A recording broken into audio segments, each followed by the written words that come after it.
Öğrencilerin eğitim öğretim hayatında ailelerin rolü tabii ki çok fazla. Aile gerekli ilgiyi ve alakayı göstermediği takdirde öğrenciler başarı yönden hem daha uzak kalacaktır. Hem de bildiğiniz üzere eğitim öğretim hayatında çok fazla risk faktörü de bulunmakta. Bunlardan işte bazıları çocuk zorbalığa maruz kalıp kendine içine kapanabilir veya bildiğiniz üzere madde bağımlılığı yaşıyor da çok küçük seviyede okulun dışındaki tehlikelere kapılabilir. Aile çocuğunu her zaman çok iyi gözlemlemeli, gözetlemeli. Çocuğun neler yaptığını, kimlerle arkadaşlık ettiğini, okul başarısında ise hangi derslerde ne taraflarda eksik kaldığını bilmeli ve çocuklara iyi alakalı olmalı. Yoksa çocuklarla ilgilenmeyen aileler genelde çocukların eğitim hayatında başarısız olduklarında işte bu çocuğum neden acaba başarısız, diğer tüm çocuklar yaparken benim çocuğum neden yapamıyor gibi soruları kendilerine sormaktan geri kalmıyorlar. Ama bildiğiniz üzere insanoğlu genel itibariyle herhangi bir özel rahatsızlığı olmadığı takdirde iyi bir eğitim ve öğretim aldığı zaman ilerleyen zamanlarda kendini çok daha iyi mesleklerde bulabiliyor. Onun için ailelerimizin eğitim ve öğretim noktasında çocuklarına verecekleri destek onların zaten gelecekteki mesleğini verecek olan kıvamda oluyor. Aile içerisinde şiddetin var olmaması, aile içerisinde çocuğun baskılanmaması, aile içerisinde çok daha eşit ve aynı zamanda eğitim ve öğretim desteklendiği bir yerde olursa eğer ebeveynler, çocuklar ilerleyen zamanlarda çok daha kendilerini iyi hissedeceklerdir ve konfor alanları oluştuğu için çocuklar çok daha eğitim öğretim noktasında başarılı olacaklardır. Evin içerisindeki disiplinin biz çok zorbalayıcı noktada olmasını istemeyiz. Yani anne ve babanın çocuğu zorbalık ilk başta aslında evde başlıyor. Yani anne babanın çocuğun işte durmadan aşağılayarak veya kötü argo kelimeler kullanarak bir şey yaptırma üzerine başlamasıyla zaten çocuğun zorbalandığı bir süreç başlayabiliyor. Bu noktada o disiplin noktasını çok iyi tutturmak gerekiyor. Disiplin bir korku değildir. Yani korkuyla bir disiplin oluşturulamaz. Disiplin dediğimiz şey kişinin kendini belli ölçeklerde, belli saatlerde, belli bir programa uygun bir şekilde çalışmasıdır aslında. Ama biz genelde toplum olarak disiplini anne veya babanın vermiş olduğu korku, dayak vesaire gibi şeylerle algılıyoruz. Ama disiplin aslında çok farklı bir şey.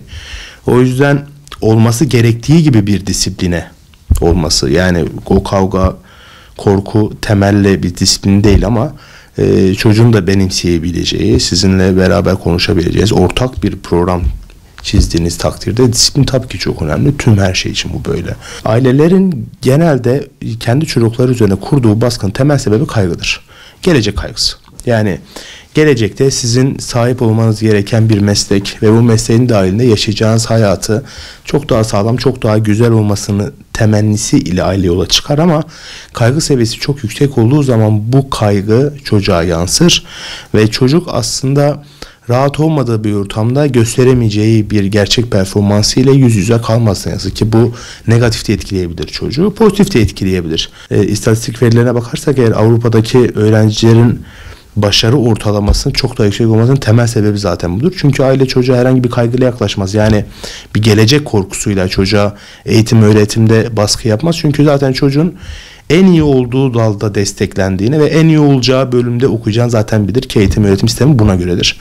Maalesef ülkemizde böyle bir sistem olmadığı için çocukların en iyi olduğu yönden değil de bizim ailelerimizin, yani anne babaların, ebeveynlerin onlar hakkında en iyi mesleği seçme yönüne doğru ilerliyoruz. Yani aslında çocuğun başarılı olduğu değil de bizim istediğimiz bölüm üzerine ki teveccühünüz Türkiye'nin %90'ı aile, yani anne babaların çoğu çocukların doktor işte ya da mühendis ya da işte uçak mühendisi ya da pilot olmasını ister.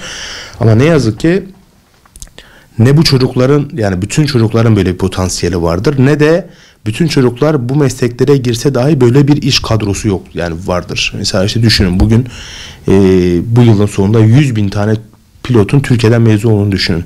100.000 tane uçak yok ki Türkiye'de uçurabileceğiniz. Aslında bu çok güzel bir örnek oldu. Yani bizim bütün her alanda insan gücüne ihtiyacımız var. aslında desteklememiz gereken, eğer çocuk çok iyi marangoz olacaksa bence çok iyi bir marangoz olmalı. Çocuk çok iyi bir öğretmen olacaksa bence gerçekten çok iyi bir öğretmen olmalı. Doktor için zorlanmamalı. Ya da çok iyi bir diş hekimi ya da çok iyi bir doktor olacaksa. Yani çocuk hangi bölümde kendini ne kadar rahat hissediyorsa bence o bölümde desteklenmeli. Ders dışı rehberlik aslında bir nevi yol göstericilik ve çocuğun sosyal hayatında biraz daha sınıflandırılmasına giriyor. Yani biz ne kadar destek olabiliyoruz çocuğa eğitim öğretimin dışında. Rehberlik bildiğiniz üzere bir yol göstericiliktir. Anne baba olarak az önce bahsettiğim o kaygılardan kurtulduğumuz noktada, yani o gelecek kaygısını taşımadan çocukla beraber ilgilendiğimiz noktada çocukların genel hayatı itibariyle de, yani ergenlik çağına gelen her erkek veya her kız çocuğu bir şekilde arkadaş ortamlarına girip bazı sorunlar yaşayabiliyorlar. O yüzden eğitim öğretimin dışında anne ve babanın çocuğa yapacağı bu rehberlik aslında bizim için çok önemli. Çünkü bu aynı zamanda çocuğun üzerindeki kaygıyı da alıyor. Özgüvensizliği de daha azaltıyor. Çocuk daha özgüvenli, daha kaygısız bir şekilde eğitim öğretim hayatına, aynı zamanda normal sosyal hayatına devam etmiş oluyor. Ekran bağımlılığı zaten 21. yüzyılın en büyük sorunu. Şimdi günümüz teknolojisiyle çocuklara dikkat eksikliği ve konsantrasyon bozukluğunu çok görmekteyiz. Buna temel nedeni zaten şimdi bir önceki yüzyıldaki araştırmalarla 20. yüzyıl ve 21. yüzyıl arasındaki olan bazı araştırmalar, kayda değer bazı veriler karşılaştırıldığında işte birçok hastalığın da aslında daha da artış gösterdiği ve bunun temel nedeni olarak da ekran bağımlılığı ve teknolojik gelişmelerin fazlalığı sıralanıyor. Teknoloji bağımlılığın da ailelerin yapması gereken şey, bizim genel temel olarak sıralandırdığımız birkaç tane aslında ölçeğimiz var bu konuda. Bir, şunu diyoruz biz, 1 ile 3 yaş arasında çocuk kesinlikle ekrana maruz kalmamalı. Yani çocuk telefon, televizyon, tablet ile tanışmamalı. Çünkü bebeklik döneminden o 3 yaşındaki çocukluk dönemi içerisindeki sırada çocuğun beyin gelişimi hala devam etmekte. Daha her şey tam yerine oturmamıştır. O gelişim sırasında çocuğun böyle bir uyaranın çok daha fazla olduğu, renklerin, seslerin çok fazla geldiği bir ürüne, teknolojik ürüne maruz kalmasını biz istemiyoruz. Çünkü gelişimi doğrudan negatif bir yönde etkileyen hem araştırmalar mevcut hem de zaten bilimsel raporlar mevcut.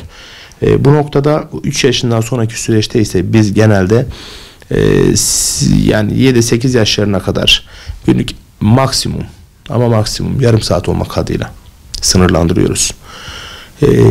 7-8 yaşlarından sonraki yaşlarda, yani 18 artık 16-17 yaşlarına kadar yaş çarpı dakika öneriyoruz genelde danışanlarımıza. Diyoruz ki çocuğun yaşı kaçsa çarpı 10 dakika yapın ve çıkan sonuç çocuğun günlük izlemesi gereken ekran süresi olur bizim için. Ve bu ekran süresi de ailenin çocuğu yalnız başına bırakıp işte istediğini izleyebilirsin gibi değil. Tabii ki yine sınırlı ve çerçeveli. Anne babanın kontrolü altında, çocuğun şiddet içerikli olmayan, cinsel içerikli olmayan, öfkeye ve şiddete eğilten oyunlardan ve videolardan bağımsız bir şekilde belgeseller, eğitici şeyler veya onun keyif aldığı şeyler de izlenebilir, ama dediğim gibi içeriği bilmek gerekiyor. Biz yüzyıl itibariyle çocukların veya bireylerin tamamen ekrandan ayrı kalmasını zaten isteyen bir tarafta değiliz. İstemeyen bir taraftayız. Çünkü teknolojik gelişmeler ve yaşadığımız çağ aynı zamanda teknolojiyle iç içe olmamızı gerektiren bir çağ. Çocuğu veya bireyi tamamen ekrandan uzaklaştırmak onu ilerleyen zamanlarda yine negatif yönde etkileyecektir. Çünkü bu defada çocuk etrafında ve teknolojik ilerleyişlerden bağımsız olarak, habersiz olarak geliştiğinden gireceği arkadaş ortamlarında bu sefer bilmediğinden dolayı daha fazla akran baskısına maruz kalabilir. O yüzden bizim için bütün her şeyin aslında sınırları bellidir, süresi bellidir, yapılması gereken şekil bellidir.